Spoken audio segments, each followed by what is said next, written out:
பாஜக யார் கண்டிச்சாங்க? இல்ல தேசிய பாஜக யார் கண்டிச்சாங்க? சேர்த்து அவங்க கேக்குறாங்க. விக்ரம், அடிப்படையில் என்னதான் பிரச்சனை விலங்குகள் நல ஆர்வலர்களுக்கு அப்படின்னு தொடர்ந்து கேள்வி வைக்கப்படுகிறது. பல்லாயிரம் ஆண்டுகளாக இருக்கக்கூடிய ஒரு விளையாட்டு. நான் அலங்காநல்லூரில் நேரில் சென்று கடந்த ஆண்டு நிகழ்ச்சியை நடத்தினோம். நீங்கள் குழந்தைய கூட அப்படி வளர்க்க மாட்டான், காளை அப்படி வளர்க்குறான். 300 ரூபாய் சம்பாதிக்கிறேன் ஐயா, நான் 200 ரூபாய் என் காலைக்கு வந்து செலவு பண்ணுறேன், ஒரு நாளைக்கு நான் 100 ரூபாய்க்கு ரேஷன் அரிசி வாங்கி சாப்பிட்றேன்னு சொல்கிறாங்க அங்கே இருக்கிறவங்க. அதை கண்கூடாக நாங்கள் பார்த்தவர்கள். இந்த காளைகளை அவர் வதைக்கிறார்கள், கொடுமைப்படுத்துகிறார்கள் என்று சொல்வதற்கு பின்னால் ஒரு மிகப்பெரிய நுண்ணரசியல் இருக்கிறது.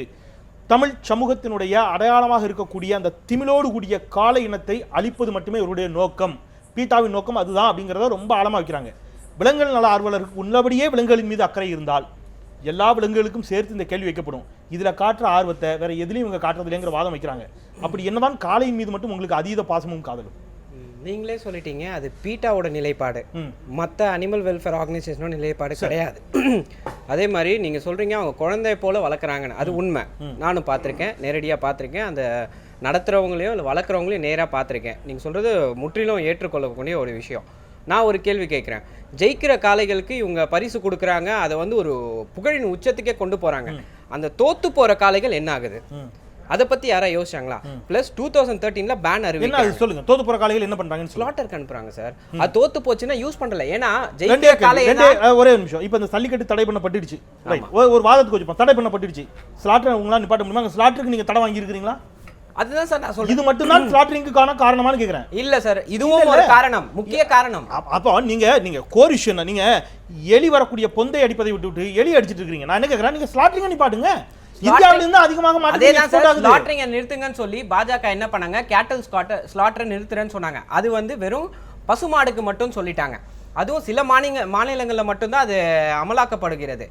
நீங்க எருமைகளை வெட்டலாம், சைனாக்கு ஏற்றுமதி பண்ணலாம்னு அவங்களே ரெட்டை நிலைப்பாடு கொள்றாங்க. இந்த மாதிரி அரசாங்கம் இருக்கும் போது நம்ம அனிமல் ஆக்டிவிஸ்ட் மட்டும் என்ன பண்ண முடியும்? அரசாங்கம் ஒத்துழைக்க மாட்டேங்கிறது. நான் இந்த இடத்துல இருந்து திரு சுந்தரராஜன் அவர்கிட்ட நீங்க வச்ச கேள்வியை கேட்டு வந்துறேன். திரு சுந்தரராஜன், பிள்ளைகளை போல வளர்க்குறாங்க, அதுல மாற்று கருத்தே இல்லை. ஆனா அந்த பிள்ளைகளை போல வளர்த்த காளைகளை பலி கொடுத்து விடுகிறார்கள். தோற்று போகின்ற காளைகளை இவர்கள் கொண்டாடுவதில்லை. அதை வந்து ஸ்லாட்டரிங் அனுப்பிடுறாங்க, அதை வந்து அடிமாட்டுக்கு அனுப்புறாங்க அப்படிங்கிற ஒரு வாதத்தை வைக்கிறாங்க. சல்லிக்கட்டால் மட்டுமே தான் காளைகளை காப்பாற்ற முடியுங்கிற வாதம் எந்த அளவிற்கு ஏற்படுதுங்கிற ஒரு வாதத்தையும் வைக்கிறாங்க. உங்களுடைய பதில், நீங்க தோற்று போன மாடுகளை அடிமாட்டிற்கு அனுப்புகிறீர்கள் அப்படிங்கிற வாதத்தை நீங்க எப்படி பாக்குறீங்க? கண்டிப்பா தவறான விஷயம் சார். ஒன்றுக்கு சொல்லிக்கிறேன். இப்போ வந்து விளையாட்டு வந்து நடத்துகிறான ஓட்டப்பந்தயத்தில் வந்து ஒரு போட்டியில் ஜெயிக்கிறாரு, ஒரு போட்டியில் தோற்று போகிறாரு. அடுத்து வந்து ஒரு போட்டியில் கலந்துட்டு அவர் ஜெயிக்க மாட்டான்னு சொல்ல முடியாது, ரைட்டுங்களா? இந்த அலங்காநல்லூர் ஜல்லிக்கட்டில் வந்து தோத்துடுச்சுன்னா அடுத்து பாலமேடு ஜெயிச்சுன்னா அந்த மாடு ஜெயிக்கும். அதனால கண்டிப்பான முறையில் வந்து இந்த மாடுகளை வந்து நாங்கள் கொல்ல மாட்டோம் சார். இது கன்ஃபார்மாக நான் சொல்ல முடியும். நான் இப்போ நீங்க அங்கே உங்களுடைய மத ரீதியான சடங்குகள் எல்லாம் ஒரு தகவலை சொல்றதுக்கு திரு சுந்தரராஜன், நீங்க இன்றைக்கு வந்து நீங்க அங்க வந்து பந்தக்கால் நட்டதையெல்லாம் நாங்க செய்தியில பார்க்கிறோம். நீங்க வந்து எல்லா விதமான சல்லிக்கட்டு உறுதியாக நடக்கும் என்ற நம்பிக்கையில் அதற்கு தயாராகி விட்ட ஒரு மனநிலை எங்களால் உணர்ந்து கொள்ள முடிகிறது. அது இல்லைங்கிற தடையை ஒட்டி தான் நீங்க போராட்டம் நடத்துறீங்க. இந்த போராட்டத்தால் என்ன விதமான நன்மைகள் கிடைத்திரும் நீங்க நினைக்கிறீங்க? சல்லிக்கட்டு இந்த ஆண்டு நடைபெறும் அப்படிங்கிற நம்பிக்கை உங்களுக்கு இருக்குதா? சல்லிக்கட்டை நடத்தி தர வேண்டிய பொறுப்பு யாருக்கு இருக்கிறது அப்படின்னு நினைக்கிறீங்க?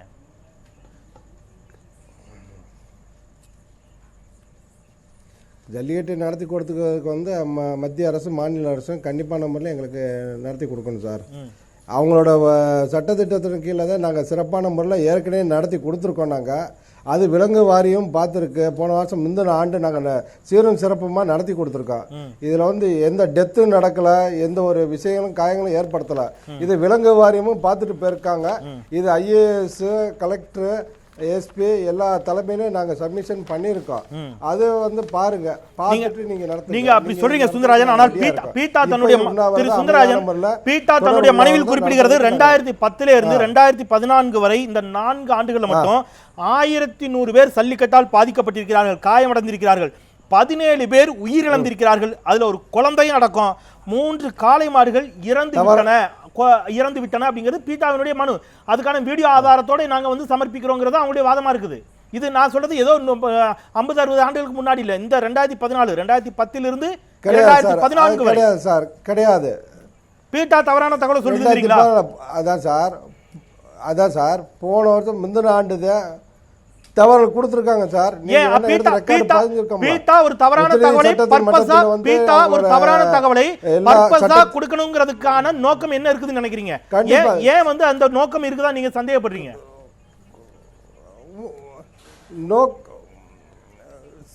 சார் பீட்டா வந்து இப்போதான் சார் வந்திருக்கு. அது அமைப்புன்றது ஒரு சின்ன அமைப்பு தான் சார்.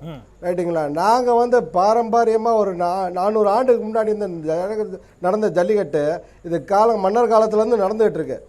ஒரு தமிழோட ஒரு மரபு, ஒரு பாரம்பரியமான ஒரு ஜல்லிக்கட்டை இவங்க ஒரு காட்சி பொருளை ஆக்கி அதை வந்து என்னன்னு கேட்டிங்கன்னா ஒரு மிளகா பொடி தூவுறோன்றாங்க. மிளகா பொடியே கிடையாது, கலர் பொடி. சின்ன சின்ன விஷயங்களை வந்து பெருசுப்படுத்தி இவங்க ஒரு தமிழோட உணர்வை வந்து அழிக்கிறாங்க சார். சரி, இப்போ ஒரு சொல்லுங்க திரு சுந்தரராஜன், ஒருவேளை என்ன வரட்டும், இந்த தடை ஒருவேளை நீட்டிக்கப்பட்டால், இடைக்கால தடை தான், ஒருவேளை இந்த பொங்கல் முடிகிற வரைக்கும் இந்த தடை நீட்டிக்கப்பட்டால், தடை விலக்கிக் கொள்ளப்படவில்லை, மத்திய அரசு வேற அவசர சட்டமோ வேறு எதுவுமோ நிறைவேற்ற முடியாத ஒரு சூழல் ஏற்பட்டால் நீங்க இதை எப்படி அணுகுவதாக முடிவு செய்திருக்கிறீர்கள்? சல்லிக்கட்டு இந்த ஆண்டு உறுதியாக நடத்துவதில் உறுதியாக இருக்கிறீர்களா? உங்களுடைய முடிவு என்ன? அங்க இருக்கக்கூடிய மக்களின் முடிவு என்ன?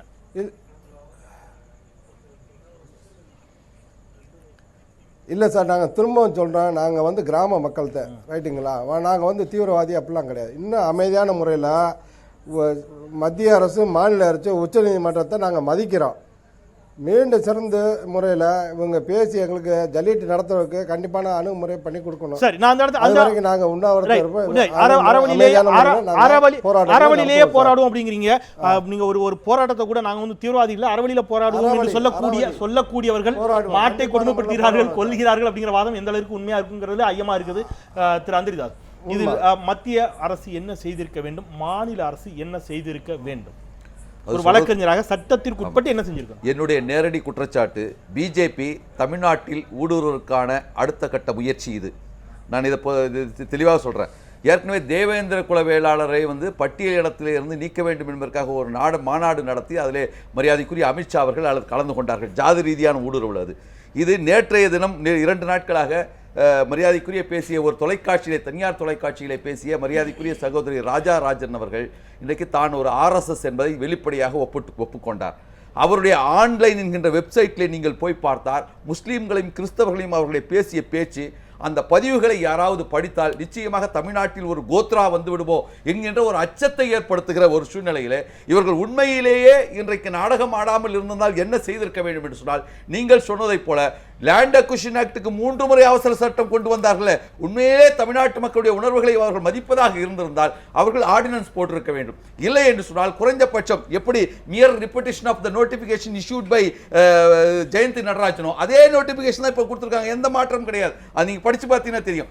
அந்த நோட்டிபிகேஷனை 8ஆம் தேதி வெள்ளிக்கிழமை போடுவதற்கும் பதிலாக சனி ஞாயிறு விட்டுவிட்டு திங்கட்கிழமை விட்டுவிட்டு 12ஆம் தேதி இன்றைக்கு ஒருவேளை அந்த நோட்டிபிகேஷனை போட்டிருந்தால் இந்த ஜல்லிக்கட்டு நாளை மறுநாள் நடப்பதற்கான வாய்ப்பு இருந்திருக்கும். ஆனால் அந்த வாய்ப்பை வேண்டுமென்றே தனக்கு கிரெடிட் வர வேண்டும் என்பது மாத்திரமல்ல, இது நிறுத்த வேண்டும் என்கின்ற அந்த மத ஜாதி ரீதியான அனுகூலங்களை அவங்களுக்கு எதிராக தானே போகும். அது அதாவது நிறுத்தப்பட்டா பிஜேபிக்கு ஆப்வியஸ்லி அது எதிராக தானே போகுது. எப்படி அவங்களுக்கு ஆதரவு அப்படி வராது. நாங்கள் முயற்சி மேற்கொண்டோம். அது விலங்கு நல ஆர்வலர்கள் அங்க வந்து தடை உத்தரவு வாங்கி விட்டால் சொன்னாங்க. உண்மையிலே என்ன செய்திருக்க வேண்டும் சொன்னா, ஜனவரியிலேயே 2015 ஜனவரியிலேயே வந்து அதுக்குண்டான அப்பீல் இருந்து இந்த கேஸை வேகமா முடிச்சிருக்கணும்.